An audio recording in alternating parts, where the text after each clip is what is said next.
Coming up tonight on YCN News, the cause of a fire that destroyed a Claremont restaurant Tuesday night remains unknown. Windsor, Vermont Town Manager Tom Marsh encourages residents to participate in a bicycle and pedestrian safety study. And we'll visit the New England Center for Circus Arts for a flying trapeze class. For more news, weather, and sports, it's time for YCN, your local view. Now, your daily digest of the Dartmouth Lake Sunapee region, southern Vermont, and Windsor County. News, sports, weather, and all that is happening in our area. The news on YCN, your local view.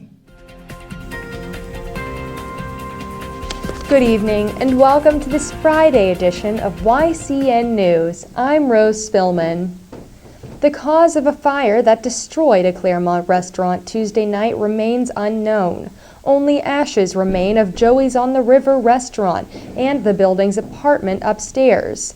No one was inside the restaurant or in the second floor dwelling when firefighters rushed to 398 Main Street around 8:45 p.m.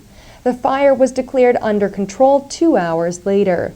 State Fire Marshal William Degnan and Claremont Fire Chief Rick Bergeron say the investigation into the origin and cause of the fire at the formerly light gray-blue wooden building continues. Fire investigators from the Claremont Fire Department and the New Hampshire State Fire Marshal's Office are continuing efforts to discover the fire's cause and origin.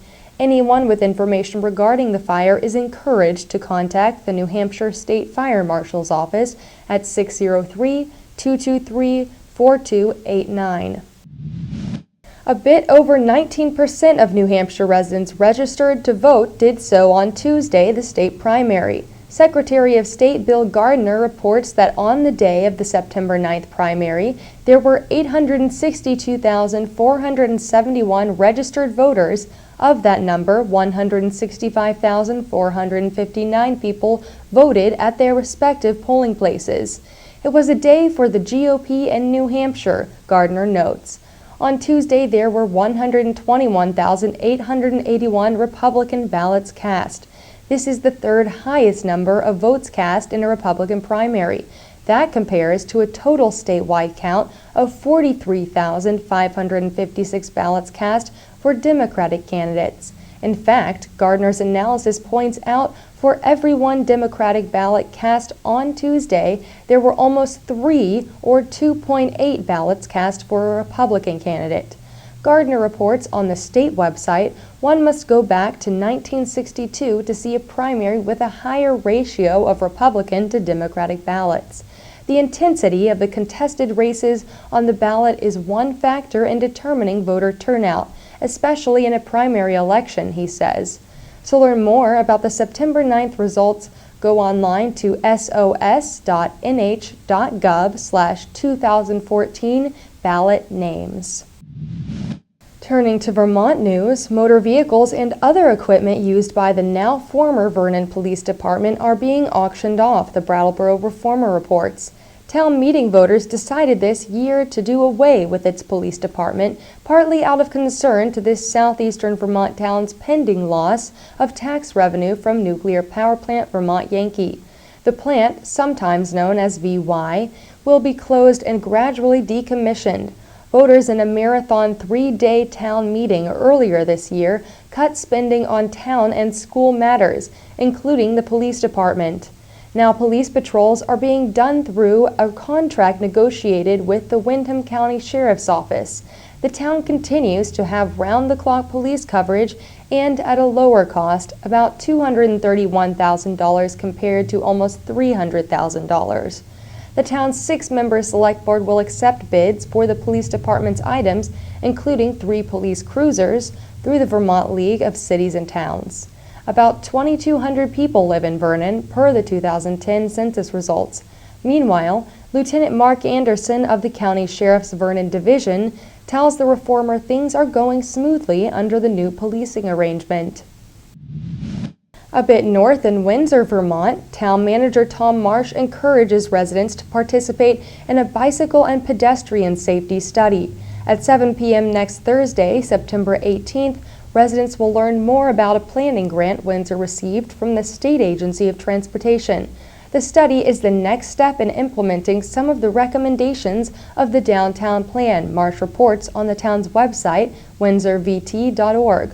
They will look at how to improve walking and bicycling conditions in the downtown by adding better crosswalks on Main Street, a new path along the railroad, and additional improvements on Main Street near Price Chopper. Next week's meeting will be held at the Welcome Center. When YCN News returns, we'll take a look at my flying trapeze class with the New England Center for Circus Arts, and we'll learn about the 5th annual Star Party at the St. Gaudens National Historic Site in Cornish. The YCN News continues in a moment. Welcome back to YCN News. I'm Rose Spillman. Our next story will take you to new heights. Some of us may have never tried running away to the circus, but this next story might make you reconsider it. Recently, I got the chance to take a flying trapeze class with the New England Center for Circus Arts in Brattleboro, Vermont. I learned with 2 other first-timers how to swing and fly on the trapeze, and I watched students of all ages learn and perform as well. Let's take a look at my circus adventure. The first step in my trapeze lesson was to listen. Our trainer explained exactly what we would do in the air. Then, while still on the ground, I practiced the stance necessary to jump off the platform correctly. The most important instruction was to listen to the commands of the trainer while in the air and to not try and predict what was coming next. I thought it was going to be easier for some reason because it just looked so easy when people went up there and you see the safety lines and you're like, oh, it's safe, but as soon as you're up, like they said, 20 feet in the air, it's like, a little bit scarier. Step 2 was the climb up the ladder to the 20-foot high platform, which was a lot harder than I thought. Once on the platform, an instructor held my belt to keep me from falling, and I leaned all the way over the edge with even my toes hanging off to grab onto the trapeze with both hands. At the command of the trainer on the ground, I would jump off and practice swinging. The goal was to hang by your knees, but I wasn't able to do this at first. I'm here with Kristen, and we have been flying at the trapeze class. So what have you been thinking about it? Oh my gosh, it's so much fun, but it's so scary at the same time. Like the first one I did, it was like I closed my eyes and I held my breath. And they're like, okay, open your eyes and breathe. I got my knees over the last time, but I was too afraid to take my hands off the bar. So that's going to be the next one, is to get my hands off the bar and in good catching position so that hopefully we can catch at the end of the session. Step 3 brought me back to the ground to practice the knee hang with a low trapeze. This helped me to focus on the action and the feel of bringing my knees up so I could better understand what to do when hanging from the flying trapeze. My instructor reminded me to listen to the commands of the trainer so I don't bring my knees up too soon. They're very patient, and the baby steps are what's really helping me. If I don't get it once, it's okay. I'll try it the next time, and then when I get it, I'm excited, and it'll make it easier, I guess. Once you accomplish something, you have that confidence to help you the next time. Step 4 was to master the knee hang and the timing. I climbed back up the ladder, and I was finally able to hang from my knees. Once I got myself to focus on the teacher's commands, I succeeded. What do people enjoy the most about this? Well, for everyone it's different, but certainly accomplishing something that they never imagined possible, that really hits home for a lot of people. They can go back to work and say, do you know what I did yesterday? I flew on a trapeze. It makes people feel good. Step 5 was the catch. Now that my timing was correct, I felt much more confident while climbing up the ladder and preparing for flight. It was again important for me to listen and follow instruction of both the catcher and the ground trainer. On my first try, I was successful.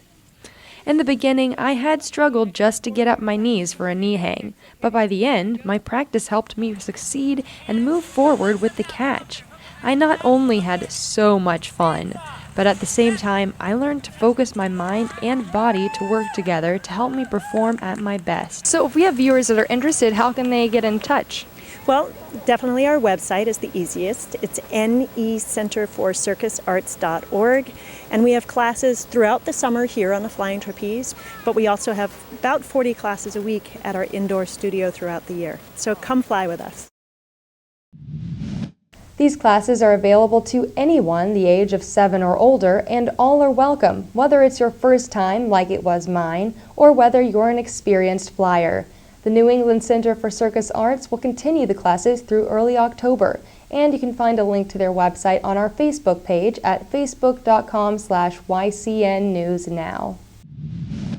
As we turn again to earthly matters, motorists in Brattleboro may have a problem. That's because a retaining wall on Lower Green Street, not far from the downtown, is near collapse, the Brattleboro Reformer reports. Public Works Director Steve Barrett tells the Reformer the street will remain closed while engineers study its damage and structural needs. The retaining wall supports much of Lower Green Street. The road was ordered closed today. Cracks appeared in Lower Green Street above the retaining wall. This is the area that leads to the Harmony parking lot, crucial for parking by area business patrons. The situation is serious, Barrett says. Town employees cut down on Monday several trees above the retaining wall to ease the situation. Buildings on Lower Green Street do not appear to be in danger, Barrett tells the Reformer. It may be that the retaining wall will need to be replaced in its entirety. This particular retaining wall may be at least 130 years old. Our last story may encourage you to look to the skies, the night skies. Tomorrow is the 5th annual Star Party at the St. Gaudens National Historic Site in Cornish. The National Historic Site is partnering with the famed Springfield telescope makers of the Stellafane Observatory in Springfield, Vermont. Stargazers are welcome to participate. The event will be held from 8 to 10 p.m. at St. Gaudens NHS in Cornish, New Hampshire, and admission is free. In the event of rain or heavy clouds, the night sky viewing will be rescheduled for Sunday, September 14th. To find out if the event is going forward as scheduled, contact the park at 603-675-2175, extension 106. Updates will also be posted on the St. Gaudens National Historic Site Facebook page. To learn more about the telescope makers, go online to stellafane.org. We are very excited to be hosting this Star Party for the 5th year. Through the Northeast United States is one of the most light-polluted areas in the country. Residents of the Upper Valley are very fortunate to have wonderful dark skies with hundreds of visible stars to enjoy, says Park Superintendent Rick Kendall. The Cornish Parks event phone number is 603-675-2175, extension 106. Visit the park's website at nps.gov/SAGA. When YCN News returns, we'll join Capital Connections' John O'Connor, who met with New England College professor Wayne Lesperance. The YCN News continues in a moment. Welcome back to YCN News. I'm Rose Spillman. Now Matt McDonald will have a look at our weather for the next few days and then move on to sports.